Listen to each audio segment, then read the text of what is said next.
साधक app download करने के लिए आपको प्ले स्टोर पे जाना है। यहाँ पर सुर साधक सर्च करना है। सुर साधक सर्च करने के बाद में ये जो आपको लोगो दिख रहा है ऑरेंज एंड कॉफ़ी कलर का, सुर साधक तबला तानपुरा, तो इसे आपको इंस्टॉल करना है। मेरा ऑलरेडी इंस्टॉल है इसलिए यहाँ पर ओपन आ रहा है, तो इसे आपको इंस्टॉल करना है। इंस्टॉल करने के बाद में आपको इस तरह वो ऐप इस तरह दिखेगा। यहाँ ऊपर लिखा हुआ है एक्टिवेट प्रीमियम, तो ये हमें एक्टिवेट नहीं करना है। एक्टिवेट मीन्स उसका कुछ पेड करना पड़ता है, तो हमें वो नहीं करना है। यहाँ से लेकर यहाँ तक ये पूरा फ्री ऐप है, तो ये फ्री ऐप संगीत साधकों के लिए सफिशिएंट है और अच्छा है, मतलब उस पर प्रैक्टिस करने के लिए बहुत अच्छा है। ये है तबले का पार्ट। तबले के पार्ट में क्या दिख रहा है, ये धिन धा दिन दिन दा, या और भी उनके बोल है, भजनी ताल के बोल हैं। अगर हम यहाँ पर 3 ताल आता है लेते हैं तो यहाँ पर 3 ताल के बोल दिखाई देंगे। यहाँ अगर हमें केरवा अगर है तो यहाँ पर केरवा के बोल दिखाई देंगे, है ना। और यहाँ जो है ये 0 दिख रहा है, यहाँ पर उसकी मात्राएं दिखेगी। जैसे ये 8 मात्राओं का भजनी ताल है, तो जैसे मैं इसको ऑन करूँगी,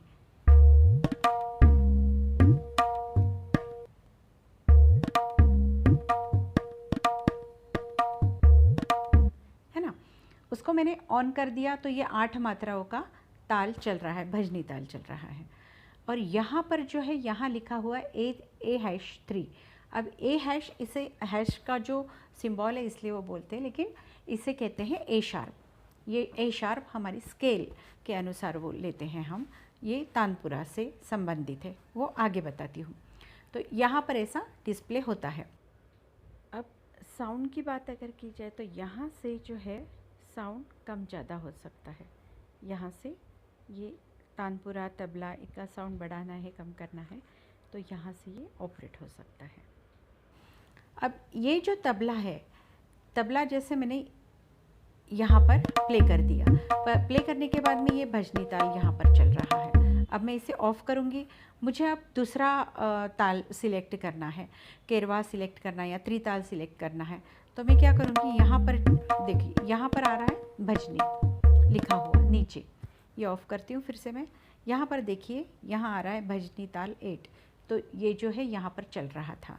अब मुझे और सिलेक्ट दूसरे करने, तो मैं वहाँ पर टच करूँगी और यहाँ पर देखिए बहुत सारे ताल यहाँ पर आपको दिखाई देंगे।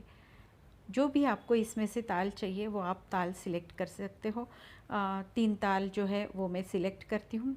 पहले देखिए यहाँ पर छोटी 3 ताल है, तो यहाँ अगर मैं सिलेक्ट करूँगी तो ये है ना सब्सक्राइब करना पड़ेगा प्रीमियम के, तो वो पेड है, तो उसे मैं नहीं करूँगी, कैंसिल कर दूँगी उसको। अब यहाँ फिर से मैं जाऊँगी, अब यहाँ 3 ताल जो है 16 मात्राओं का, इसको देखूँगी, ये फ्री है। अब ये 3 ताल जो है ये देखिए यहाँ पर मैं फिर से प्ले करती हूँ। प्ले करने के बाद में तबला हाईलाइट होता है कि तबला बज रहा है, ऐसा है ना। देखिए पर्पल कलर से हाईलाइट हो रहा है ना ये, तो ये यहाँ पर तबला 3 ताल, अभी 16 मात्राएं बज रही है उसकी। धा दिन दिन दा, धा दिन दिन दा, धा दिन दिन ता, ता दिन दिन धा, ये 3 ताल चल रहा है। ओके, ये सभी को मालूम रहता है 3 ताल, इसलिए मैंने 3 ताल लिया हुआ है। अब मैं इसको ऑफ़ करती हूँ। अब यहाँ पर जो है ये कर्सर इंस्ट्रूमेंट पे है। इंस्ट्रूमेंट पे होने की वजह से क्या है, हम ये जो भी हाईलाइट हम करेंगे या जिसको भी हम टच करेंगे वो प्ले हो जाएगा। अब यहाँ पर मास्टर की मैं बंद करती हूँ। अब यहाँ पर मैंने जिसको टच किया हुआ है, तबला, तानपुरा, सुरपेटी, मंजीरा, स्वरमंडल सभी बज रहा है ना। अब हमें ये सब बजाते समय कि बहुत ज़्यादा उसका साउंड आ रहा है, स्वरमंडल का भी आ रहा है, सुरपेटी का भी आ रहा है। अब हमें स्वरमंडल बंद करना है, तो हम क्या करेंगे, सभी बज रहे हैं।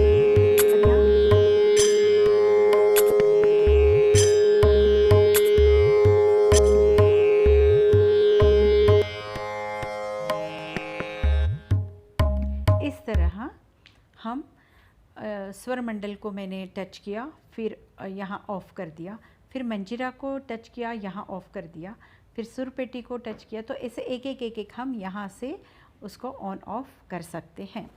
तबला ऊपर बज रहा है तो उसको मास्टर से हम बंद कर देंगे। ओके, तो इस तरह यहाँ पर इंस्ट्रूमेंट पे ऐसा इंस्ट्रूमेंट हम चला सकते हैं। यहाँ अगर हमने भजनी ताल लिया, समझो ये देखिए, अब यहाँ पर भजनी ताल जो है ऊपर था शायद, देखिए भजनी ताल मैंने लिया यहाँ पर। अब यहाँ पर भजनी ताल चल रहा है और भजनी ताल चलते वक्त हमें मंजीरा की भी ज़रूरत पड़ती है ना, इस मंजीरा की। तो मैंने क्या किया है, तबले के साथ में मंजीरा को भी टच कर दिया, तो दोनों बज रहे हैं। तो कैसे, तबला के साथ में मंजीरा भी बज रहा है, तो दोनों हाईलाइट हो गए पर्पल कलर से। ओके, तो इस तरह आपको भी करना है। अब ये है इंस्ट्रूमेंट का। अब यहाँ देखिए ट्यूनर, ट्यूनर पे क्या है, ये A hash, A B C D E F G A B, इस तरह सारे गम प ध नि सा जो है वो यहाँ पर आते हैं। अब ये स्केल के अनुसार, अपने अपने स्केल के अनुसार इसको तानपुरा, ये तानपुरा से संबंधित है, तो तानपुरा की जो ट्यून है वो हम ए हैश, बी, सी, सी शार्प, ये हम ले सकते हैं। तो हैश न बोलते हुए हम इसे शार्प कहेंगे, सी शार्प, जिसके स्केल जो भी है उसके अनुसार यहाँ पर तानपुरा आप चला सकते हो। अब मैंने ये तानपुरा ए शार्प पे रखा है। अब तानपुरा ए शार्प पे रखने के बाद में मैं फिर से ये इंस्ट्रूमेंट पे आऊँगी। अब यहाँ इंस्ट्रूमेंट पे मैं फिर से आऊँगी। अब ट्यूनर मैंने ए शार्प पे रख दिया है। अब ये मैंने तानपुरा पे, तानपुरा हाईलाइट हो गया, उसको मैंने प्रेस कर दिया, अब तानपुरा बज रहा है। ओके, तानपुरा हाईलाइट होने के बाद में यहाँ पर अब ये जो है, यहाँ पर पंचम प यानी पंचम, तो ये प पे ब्लू कलर का दिख रहा है आपको, ये हाईलाइट है। तो प पे ये तानपुरा मिला हुआ है, प सा। तो प सा ये स्वर संवाद होते हैं, प सा म सा निषाद, तो इसमें तानपुरा मिलाया जाता है। लेकिन अभी बिगनर्स है तो बिगनर्स ने पंचम पे रख के ही उसका प्रैक्टिस करना है। डेली अलंकारों की प्रैक्टिस, सिंगिंग की प्रैक्टिस पंचम पे रख के ही करनी है।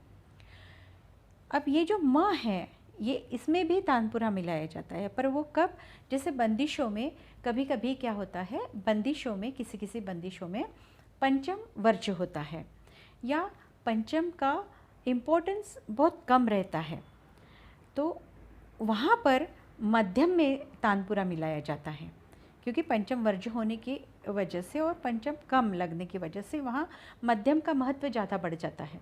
तो म, मध्यम यानी म, तो ये म में तानपुरा मिलाया जाता है। फिर जैसे भी बंदिश वगैरह गाते हैं कोई गायक, तो फिर यहाँ पर म में वो तानपुरा रखेंगे। तो देखिए म का पूरा म और सा का पूरा साउंड अलग आ रहा है, प सा का साउंड अलग आ रहा है ना।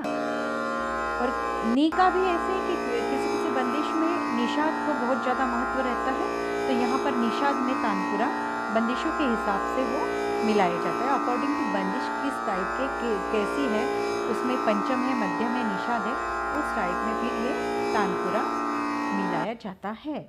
तो हमें अभी बिगनर्स ने शुरुआत करते समय पंचम पे रख के ही तानपुरे की शुरुआत, सिंगिंग की शुरुआत करनी है, और प्रैक्टिस में भी पंचम पे ही रखना है तानपुरे को। ओके, अब यहाँ पर मुझे आपको फिर से तबले की तरफ ले जाना है। तो तबले की तरफ ले जाने के लिए देखिए, यहाँ पर अब नीचे डिस्प्ले कुछ नहीं हो रहा है, जो तबले का था ना ताल वगैरह, वो डिस्प्ले नहीं हो रहा है।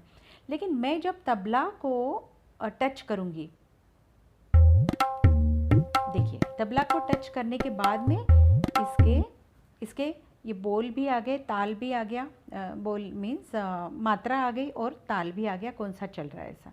तो हम तबला पे जब उसको टच करते हैं तभी ये दोनों नीचे आते हैं, भजनी। अब यहाँ पर मैं यहाँ से फिर से हम इसको जो भी ताल चाहिए वह ताल ले सकते हैं। अब हम बात करते हैं तबले की स्पीड की। यहाँ देखिए, यहाँ झपताल जो मैंने सिलेक्ट किया था, तो देखिए ये चल रहा है ना।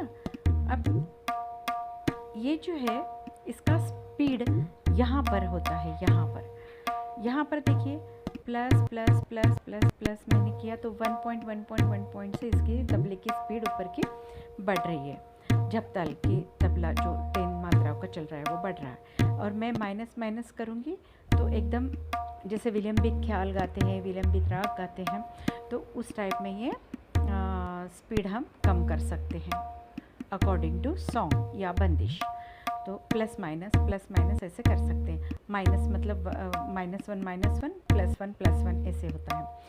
यहाँ पर स्पीड हमारी तबले की कितनी है तो यहाँ पर दिखता है। यहाँ पर अभी हमारी स्पीड है 69 BPM। BPM that means beats per minute. अब हमें यह स्पीड फास्ट बढ़ानी है, ये ना कि 1 से बढ़ानी है। तो ये +5 तो देखो 79 + 5 84 + 5 89 + 5। अब इसे हमें स्पीड को हमें कम करना है तो -5 तो ये BPM -5 से कम हो जाता है। अब कभी कभी क्या होता है कि हम पहले विलंबित ख्याल गाते हैं, उसके बाद में छोटा ख्याल गाते हैं, जलद ख्याल जो रहता है छोटा ख्याल गाते हैं। तो विलंबित ख्याल में हमें बिल्कुल नॉर्मल स्पीड चाहिए रहती है, बिल्कुल उसकी जो मात्राएं हैं वो देखिए बिल्कुल स्पीड कम है उसकी, है ना। तो इसमें हम विलंबित ख्याल गाते हैं। लेकिन इसके बाद में हमें जब छोटा ख्याल शुरू करना रहता है तो यहाँ पर हमें फटाफट वो ताल जो है तो वो फास्ट बढ़ाना पड़ता है, उसकी स्पीड फास्ट में बढ़ानी पड़ती है। तो एक तो आप तो यूँ करके आप बढ़ा सकते हो, अदरवाइज़ ये जो है ×2। तो देखिए मैंने 50 BPM है, ×2 किया 100। अब 100 × 2 ये कर लिया, है ना। देखिए तो ×2 किया तो वो फास्ट बढ़ती है। अब मैं डिवाइड बाय 2 करूँगी। तो इस तरह ये डिवाइड बाय 2 या ×2 करते हुए बढ़ाना है, डिवाइड बाय 2 यानी काफ़ी कम करना है। तो इस तरह आप यहाँ से स्पीड कम ज़्यादा तबले की कर सकते हो। तो आशा करती हूँ कि आप सभी लोगों को ये तानपुरा ऐप समझ में ही आया होगा, और बेस्ट लक सबको प्रैक्टिस के लिए, और थैंक यू सो मच। अगर किसी को कुछ यहाँ पर कुछ पूछना है, क्यूरी है, तो ज़रूर पूछिएगा, मैसेज द्वारा मैं सबका जवाब दूँगी। Thank you so much.